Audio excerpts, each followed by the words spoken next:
I always believed that starting anew in a different place could magically transform one's life. That's what I hoped for when I moved into my new apartment, a quaint, affordable space in a modest part of the city.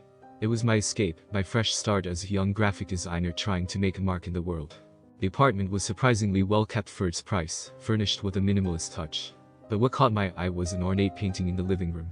It was large, almost covering the entire wall, depicting a serene landscape, a lush meadow under a twilight sky, a solitary tree in the center, and a distant, blurred figure that seemed lost in the vastness.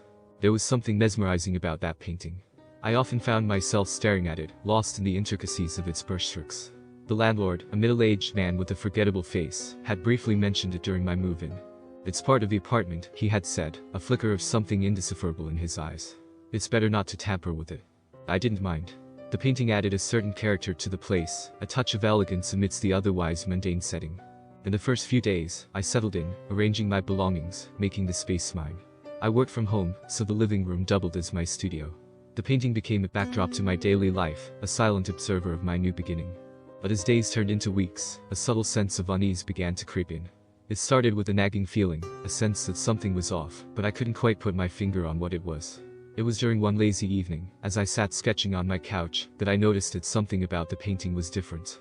The tree's branches, which I remembered fanning outwards, now seemed to reach upwards, as if stretching towards the darkening sky. And the figure, once a mere smudge in the distance, now appeared slightly more defined, slightly closer. At first, I brushed it off as a trick of the light or a quirk of my imagination. But as the days passed, the changes became more pronounced, more difficult to ignore. I began to document the painting's daily transformations, taking photos from the same angle at the same time every day. My friends said I was imagining things, but the photos didn't lie. Each day, the painting shifted, evolved. The serene landscape gradually darkened, the twilight sky turning to an ominous hue.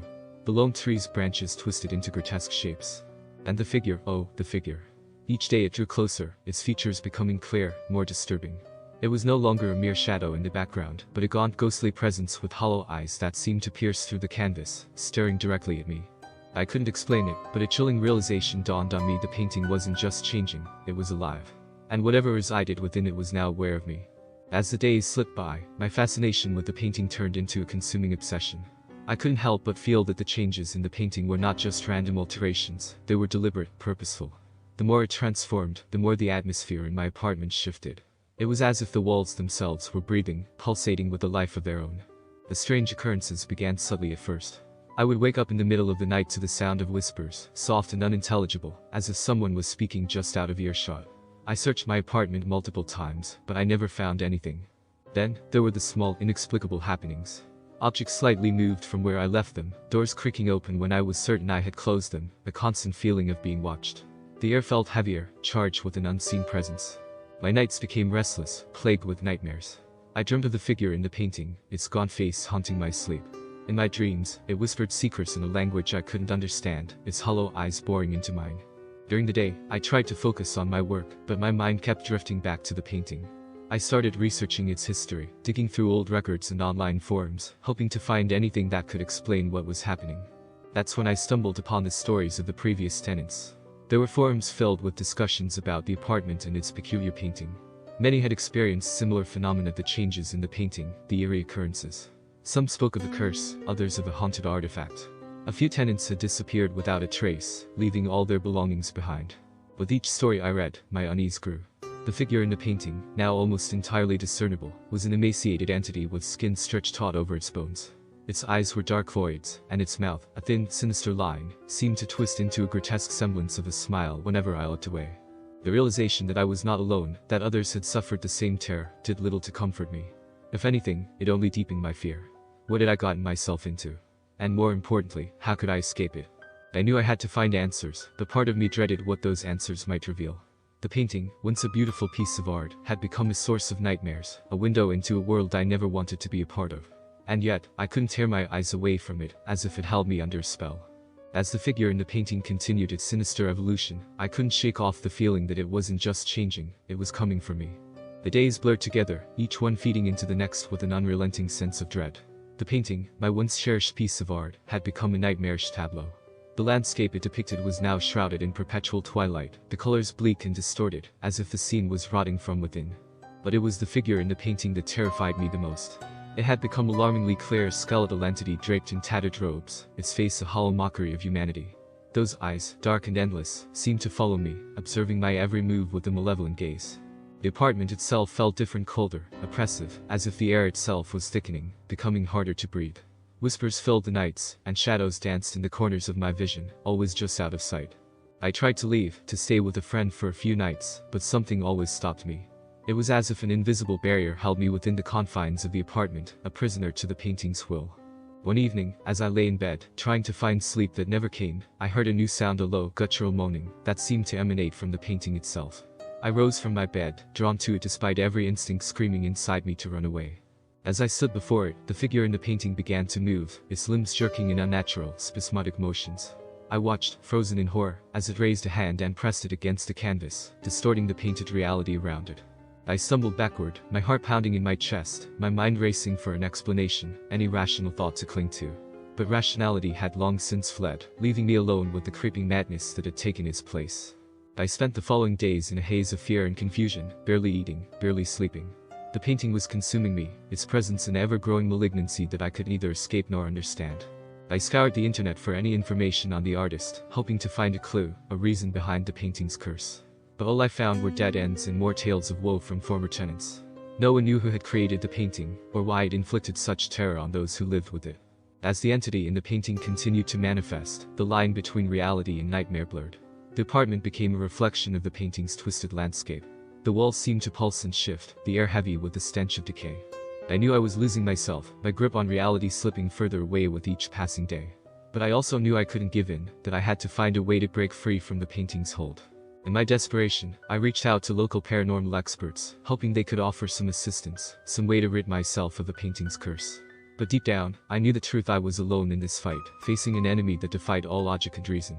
And as I stood there, staring into the abyssal eyes of the figure in the painting, I realized the horrifying truth: it wasn't just a painting. It was a portal, and whatever resided within it was coming for me. The night it happened, the night the figure left the painting, is etched into my memory like a scar. I remember waking up, a cold sweat clinging to my skin, the air thick with an electrifying sense of dread. My eyes were drawn to the painting, as they had been countless times before. But this time, it was different. The figure, the ghastly specter that had haunted me for weeks, was gone. Panic surged through me, a primal, icy fear. I scrambled out of bed, my eyes darting around the dimly lit room. The apartment was silent, save for the pounding of my heart in my ears. Then, I noticed a subtle shift in the shadows, a distortion in the air, as if the painting's cursed landscape was seeping into my reality. I rushed to my phone, frantically scrolling through the photos I had taken of the painting. My breath caught in my throat as I saw the figure, now present in the background of each photo, getting progressively closer with each snapshot. The realization hit me like a physical blow. The entity hadn't just left the painting, it had entered my world, my reality. The apartment, I felt trapped, a mouse in a maze constructed by a malevolent force beyond my comprehension. The once familiar halls of my apartment twisted into unfamiliar, menacing corridors. The air was heavy with a palpable sense of malice, the walls seeming to close in around me. I stumbled through the apartment, my mind racing, trying to find a way out, a way to escape the nightmare that had enveloped me. But every turn only led me deeper into the twisted reality, the entity's presence looming over me, a constant, oppressive force. I heard it then, a low, guttural whisper that seemed to come from everywhere and nowhere. Words formed in the darkness, a language I couldn't understand but felt in my very soul a message of despair and torment. In my desperation, I remembered the words of the landlord, the fleeting look of fear in his eyes when he spoke of the painting. It's better not to tamper with it. Those words echoed in my mind, a clue, perhaps, to ending this nightmare. With trembling hands, I approached the painting, or rather, where the painting used to be. The canvas was now a gaping maw of darkness, a portal that had unleashed this horror upon me. I knew what I had to do. I had to destroy the painting, close the portal, and banish the entity back to whatever hellish realm it had come from. Gathering every ounce of courage I had left, I grabbed the nearest object, a heavy bookend, and hurled it at the canvas. The impact tore through the fabric of the painting, a tear in the very fabric of reality. The apartment convulsed around me, the walls warping, the air screaming with the entity's rage. But I didn't stop. I grabbed anything I could, smashing and tearing at the canvas, each strike a blow against the nightmare that had consumed my life. As the painting shredded under my assault, the entity's presence began to wane, its whispers turning into anguished howls. The apartment shuddered, the twisted reality it had created collapsing in on itself. And then, with a final desperate effort, I set the remains of the painting on fire. The flames consumed the cursed canvas, the light banishing the darkness that had enveloped me. As the fire burned, the apartment began to settle, the air clearing, the oppressive presence fading away. I collapsed to the floor, exhaustion and relief washing over me in equal measure. The nightmare was over. The painting, the portal, the entity all were gone, reduced to ashes in the purifying flames. I had won, but at what cost? My sanity, my sense of reality, had been shaken to its core. But I was alive. I was free. And in that moment, that was all that mattered. The morning after the confrontation was surreal. The sun streamed through the windows, casting a warm, comforting glow over the apartment. It was hard to believe that just hours ago, this same space had been a nightmarish hellscape, controlled by an entity from a cursed painting. I moved through the apartment with a sense of disbelief. The walls were solid and unmoving, the air was clear, and the oppressive presence that had haunted me was gone. The remains of the painting were nothing but charred ashes in a scorched frame. I felt a profound sense of relief, but it was tinged with an undercurrent of fear. What I had experienced was beyond the realm of understanding, a brush with a darkness that defied explanation. I knew I couldn't stay in the apartment any longer. The memories, the fear, it was all too raw, too real. Packing my belongings was a blur. I moved mechanically, my mind still grappling with the events of the previous night. The landlord didn't ask any questions when I handed him the keys, just a nod and a glance that told me he knew more than he had ever let on. I left the apartment with one last look, a silent goodbye to a chapter of my life I hoped to never revisit. The experience had changed me in ways I couldn't yet comprehend. In the weeks that followed, I stayed with a friend, trying to piece my life back together.